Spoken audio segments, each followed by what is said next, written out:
Okay, so you can join us again. Apologies for those technical issues. We're going to get cameras back to you very, very shortly. You can just see it coming back there now, back with us at Donington Park. So we can all try and tune back in. Thank you so much to Sergey Grabin for his live stream, which has kept us going in that short period of time that we were down. But we are back now, indeed, at Donington Park. And of course, not a huge amount to change, however, in the interim.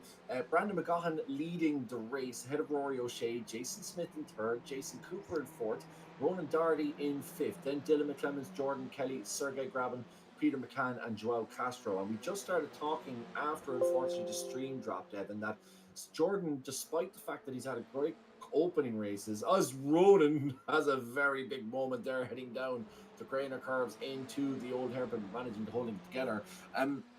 Jordan just finding it very difficult to make any kind of progression in this feature race as Ronan now goes for a move down the inside of Jason Cooper. Can he make the stick? Who's going to have the inside line now heading up towards it's turn number 5, 6, 7. I'm not entirely sure. Sorry, my quarter numbers have gone. But it's a good battle between these two, and Ronan, unfortunately, not getting the job done for his sake on Jason Cooper, but a good battling continuing to develop here, Evan, between these two.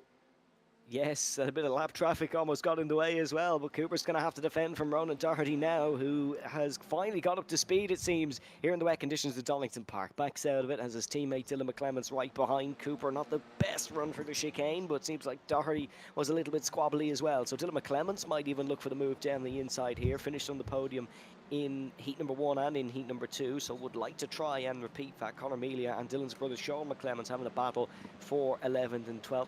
Jordan Kelly still in 7th. You can just see behind there the Heat 1 and Heat 2 winner. It is Brandon McCaughan, who is become the new Jordan Kelly and leading here in Heat 3. Yeah, Brandon is a big amount of experience behind him, of course. Has raced a lot in real life. GB4 in Donington, of course, winner as well. So he's a big fan of this track in real life. Also driving in the Ligier European Series in Portimao. So as we said, he's experiencing both. But Donington is a track that has done well for him in real life, and it could be the venue where he wins his first ever RTA race. And thank God we're back live, because it would have been an awful pity for Brandon to have his first RTA race win not broadcast live, but we're back with everybody now, thankfully. Thanks again to Johnny Hollywood, and thanks to everyone for your patience with us as we're just dealing with some of those technical issues. Of course, water getting into the system, unfortunately, here at Donington Park.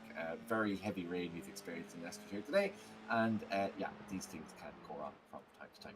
But Brandon McGaughan leading by 1.7 seconds, and Evan, if he's a guy who has not, hasn't won a race before, he certainly isn't showing it.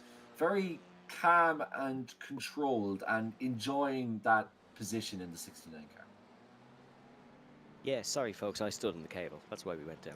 Let's just blame me. It's fine. I took a step back, stood in the cable, bang, all went gone. Brandon hasn't won an RTA, but he is not new to motorsport success, as you mentioned in GB4, Kevin. Very controlled at the front, doesn't have the fastest lap of the race. That belongs to Rory O'Shea, who is driving very, very consistent. His fastest lap is a 42.1, did a 42.2 on the last lap. What's he done here? 42.5, so fallen off a little bit, but still gaining on Brandon McCaughan. It's not confirmed yet for Brandon. He's got to drive a good last lap here. Yeah, and it's one of those things where it doesn't really matter whether Brandon is 1 second, 2 seconds, 3 seconds, 4.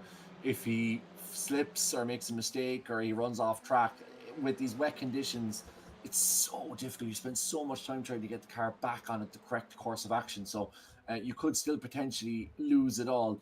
Ronan Doherty, I expect to see Ronan send it a little bit now on Jason. Time is running out for Ronan, and he's not really been where he needs to be in order to be contending for a championship thus far. Finds himself down in 5th position at the moment. That's not enough for to be contending for the championship when you have the likes of Rory O'Shea and Jason Cooper ahead up the road in front of you. So Ronan will be doing the best he can to try and make up as many places on Jason Cooper, who, in fairness to Jason, after again a disappointing opening race, really managed to get himself back into the running here in that 35 car, and is actually getting going to finish with what's quite a good finish here. Also, shout out for Sergei Grabin, as you said earlier, eighth would be a great result for him, as Jason defending very strongly, which he is well entitled to do. Didn't change twice, just defended down the inside, but then lost it late on the brakes, and now he's down around the outside. And Brandon McGahan crosses the line to collect his first ever RTA race win. He's won in GB4 in Donington. Now he's won in F4 in RTA. Brandon McGahan in the 69 car, the ultimate position. He can very much enjoy that one. That'll feel just about as good as his race number suggests. So we see the rest cross the line. Rory O'Shea finishing second, Jason Smith in third, Jason Cooper in fourth, and Ronan Doherty not being able to make a move on that 35 cars. Peter McCann comes around the outside, and Sergei Grabin, can he hold on to 8th position? Because it looks like it's going to be tight here. Ronan has the run, or sorry, Peter has the run, should I say, as the two of them go wheel to wheel as they cross the line. But it looks like the Luxembourg, now living Lithuanian native, 23, Sergei Grabin, has crossed in 8th position. That's a great result for him, Evan.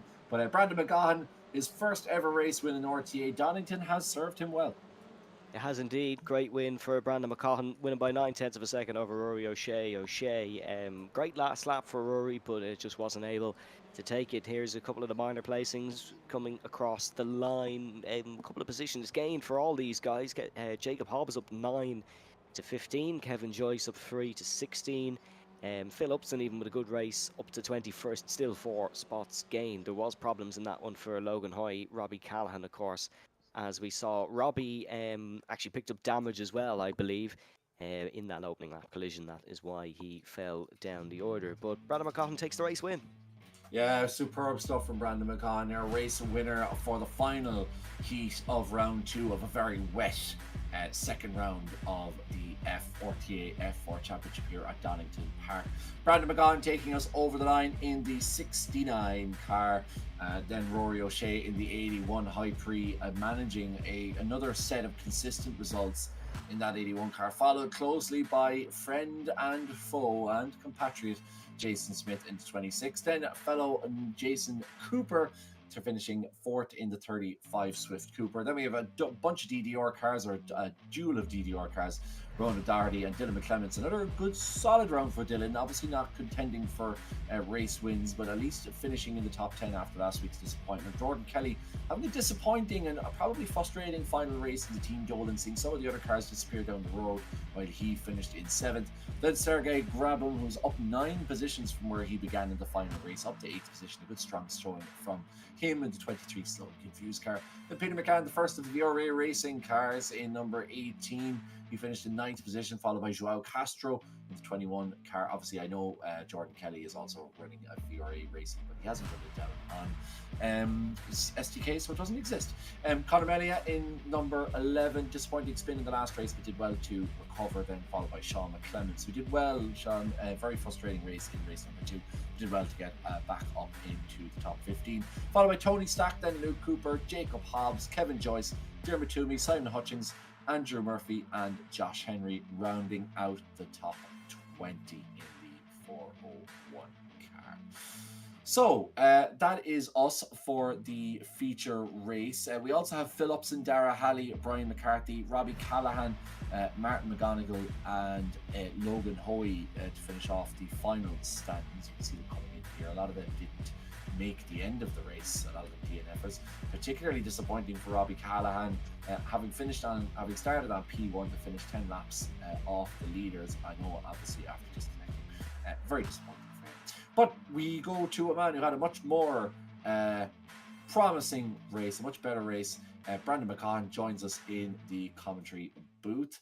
And Evan, I'll leave you chat to the new name on the newest name, should I say, to be crowned an RTA race winner. Brandon, congratulations, a win here in Donington Park. That's now one at the circuit and one at the simulator. How does that feel? Yeah, great to finally get a win. Donington in the wet is one of my favourite places, because that's actually where my last real life win came in GB4 last year. And yeah, that race was very tricky. It was a long 20 minutes.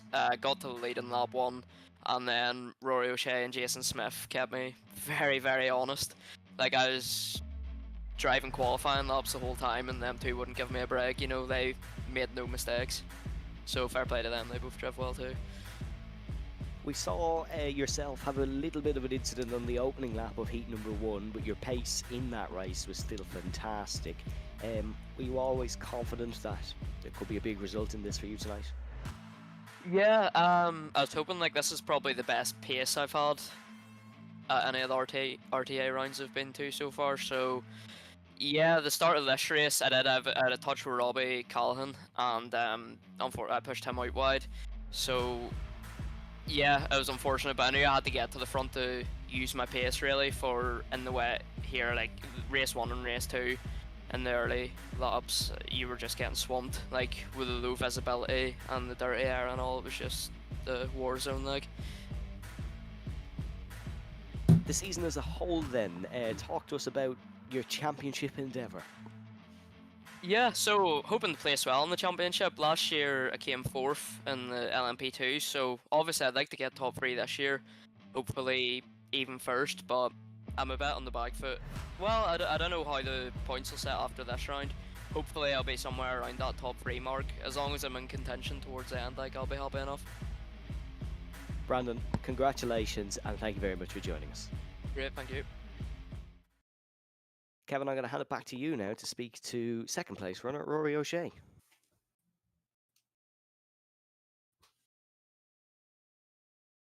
As hopefully we can hear from Rory now. Yeah, looking forward to having a chat with Rory O'Shea. I'm not sure if we've got your webcam, Rory, but can you confirm to us that you're not wearing the wife beater, that the t-shirt is still on?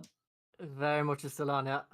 Okay, well, that's the first thing we want to clear up for our viewers, because that's a visual that I think we could all do without. Rory, no, I'm only joking, of course. Rory, congratulations again. P2.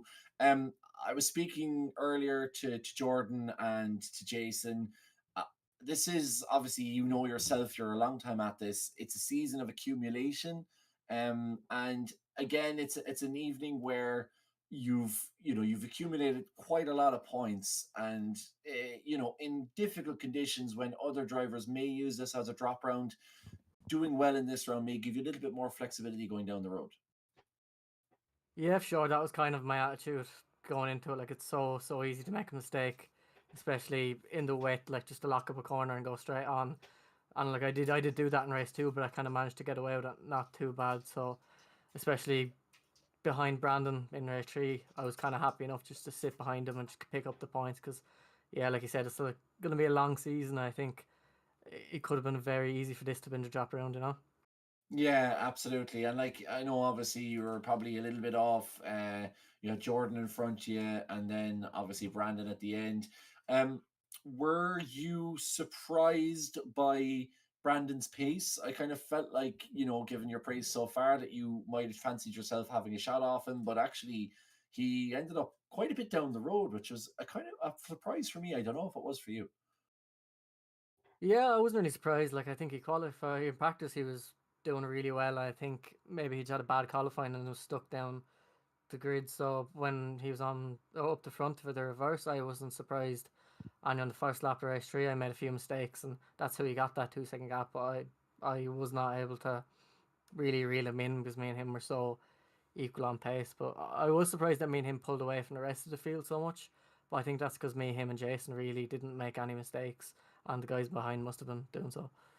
Yeah, because obviously race 2, like that chicane, yourself and Brandon had, I think, the rally cross line. Is it fair to say he struggled a little bit?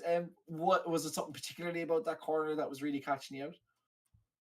I think mainly it was just going side by side, and like especially in the wet, maybe it's not something that people would practice. It's not something I really would. So everyone is so used to going through down the one line without any spare or anything. I think it's difficult to do that. Like, you think you could see when we were on our own in race 3 that neither of us were making any mistakes. So I think it was just racing wheel to wheel in the wet in these cars is actually pretty difficult. Yeah, always very difficult to be close to a 69 as well. In fairness, it does put you on edge a little bit. Rory, congratulations, P2 in this race. We expected to be chatting to you plenty over the course of the season. So rest up, have a good week, and we'll chat to you next week. Yeah, thank you. Rory O'Shea showing us all why it's not necessarily always good to be behind in a 69. Jason Smith will join us finally. in the interview room, Evan. I'll leave it in your capable hands. Jason, congratulations. Not the win tonight, maybe, that you expected, however. Yeah, no, it was, to be fair, everybody up the front was so close. Like the times to be in the wet and doing them times where we're all so close is just amazing. Like, We heard from other drivers that it was quite difficult tonight. Describe how you found it. yeah, just so slippy. It's literally like driving on ice. You have no feeling in the car, going into the corner, and you're trying to carry as much speed as possible because the traction isn't really that good at all in these cars. So yeah. Jordan said that he never actually wants to drive it in the wet again. Do you agree with those feelings? Oh, definitely, yeah. But Jordan's the one who chose the wet for this one, so it's his fault that we're in this situation. No, but it changes things up really, and everybody goes back to the start to learn the car in the wet, and yeah. How do you think you can win this championship then? Because it's no secret that you always want to win.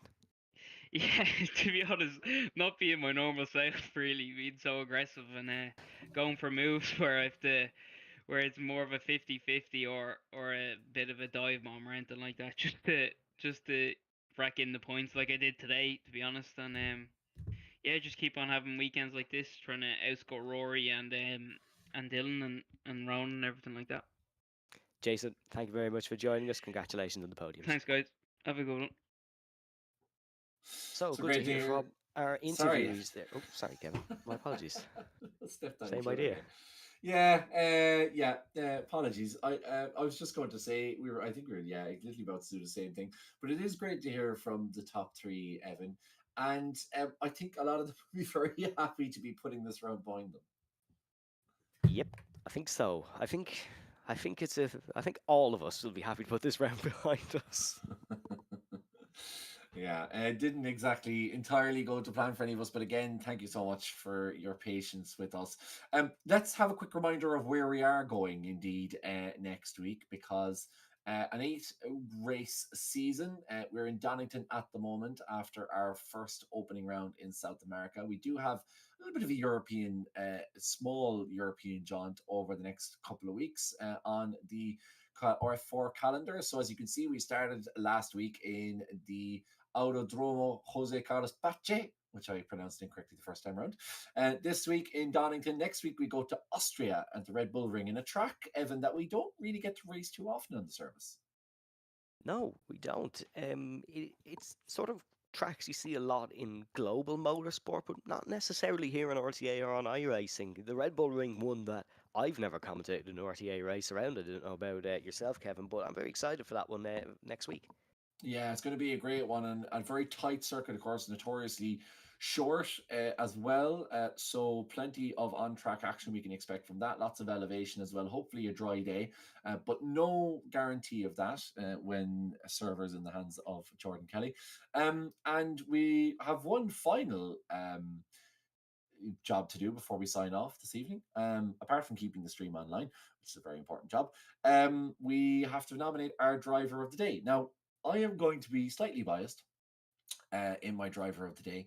And while Brandon McCahon has a fantastic run, and of course, Johnny Hollywood is on the chat saying that he would nominate Brandon, and I think Brandon is a very strong shout for driver of the day. Brandon's live stream didn't help us get through things when our service went down. So despite Brandon's fantastic number and the fact that I've used it plenty of times for some really corny jokes, Yep. Sergey Grabin has not only driven a great race, but has also kind of kept us going when our cameras went temporarily down. So I'm going to nominate Sergey as my unbiased but also very biased driver of the day. Performance-wise, Sergey had a good week as well. He gained 9 positions in the third heat, had strong performances in Heat 1 and Heat 2 as well. I want to give a shout out to Joao Castro as well, very impressive. Johnny Hollywood in our stream chat says Brandon McCaughan. You could give it to Brandon, certainly. There was a couple little moments that might give us our argument for picking Sergey Grabin against Brandon, like his mistake in Heat 1, and then maybe the incident with Robbie Callahan in Heat number 3. I'm going to agree with you, Kevin. I think great race from Grabban and a well-earned Gantry TV driver of the day. And that is going to make that smiley face even smilier and probably even more intimidating for next week.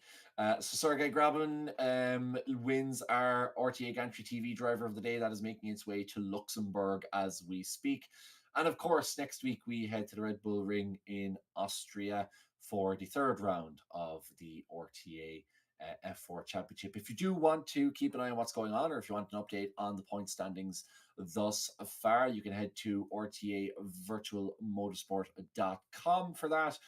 But until next week, thanks again for your eyes, ears, patience, and understanding over the course of what's been a tricky day and evening for both us broadcasters and the drivers. But and the good train RTA will continue regardless, and onwards we go to the Red Bull Ring in Austria. My many thanks to all of you watching, and indeed yourself, Evan, and Ronan Hederman in the background, who has had a very difficult evening of it, I think it's fair to say, but many thanks for all of his help.